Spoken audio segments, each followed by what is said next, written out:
Hai semuanya, perkenalkan nama saya Desi Santi, kelas 11 SMK Vidya Sasana. Perbandingan teknologi zaman dulu dan zaman sekarang. Pernahkah kebayang nggak gimana awalnya televisi dibuat? Terus bagaimana sih ceritanya kok bisa ada komputer? Dan gimana awalnya telepon bisa jadi video call? Yang pertama, jauh sebelum dari smartphone yang super tipis dan dari metal, dulu handphone dibuat dengan bentuk besar dari material plastik. Ada yang bisa tebak berapa beratnya?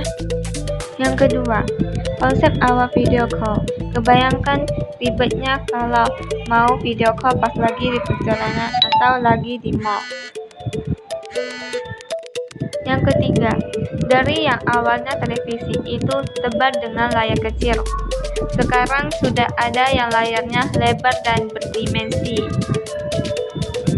Yang keempat, siapa yang kira jika dulunya mouse itu berukuran kotak besar seperti ini?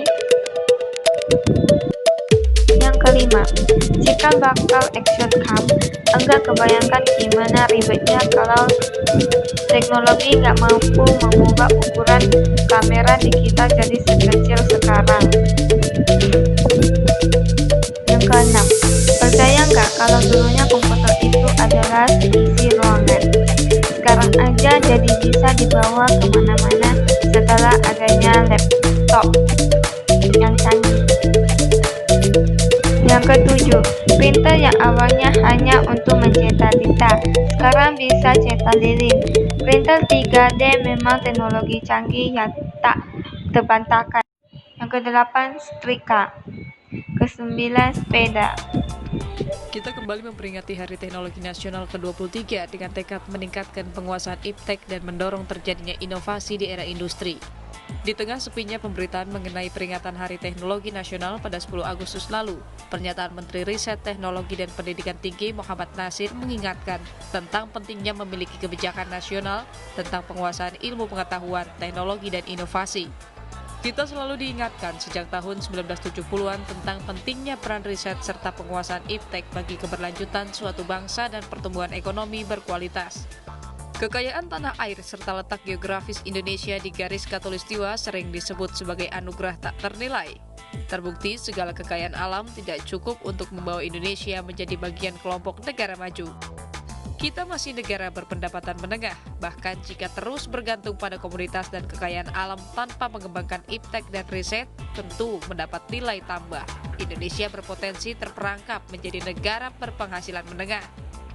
Rendahnya perhatian itu tampak dari kecilnya nilai investasi yang dicurahkan, yaitu hanya 0,1% dari produk domestik bruto, atau setara 2 miliar dolar Amerika Serikat. Data Badan Perserikatan Bangsa-Bangsa untuk Pendidikan, Ilmu Pengetahuan, dan Kebudayaan UNESCO pada 2018 memperlihatkan Indonesia adalah salah satu negara dengan investasi iptek terendah di bawah Vietnam dan Thailand. Data itu juga menunjukkan kurangnya jumlah peneliti di Indonesia, yaitu hanya ada 89 peneliti per 1 juta populasi. Korea Selatan salah satu negara terkaya di dunia dengan penguasaan iptek dan inovasi terbaik.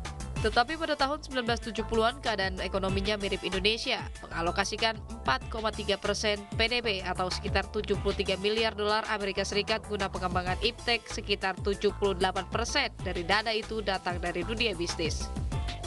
Banyak yang beranggapan pengembangan iptek sangat mahal, dan kita belum siap mendanai pengembangan tersebut, karena itu diperlukan kebijakan nasional dengan pengembangan iptek nasional.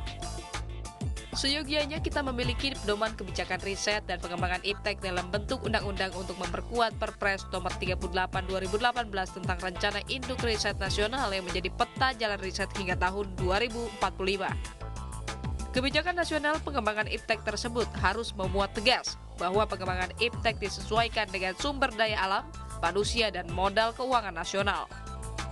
Tetapi harus dapat dimanfaatkan dan dinikmati semua lapisan masyarakat untuk mencegah semakin lebarnya kesenjangan kemakmuran seperti terjadi di Silicon Valley, Amerika Serikat.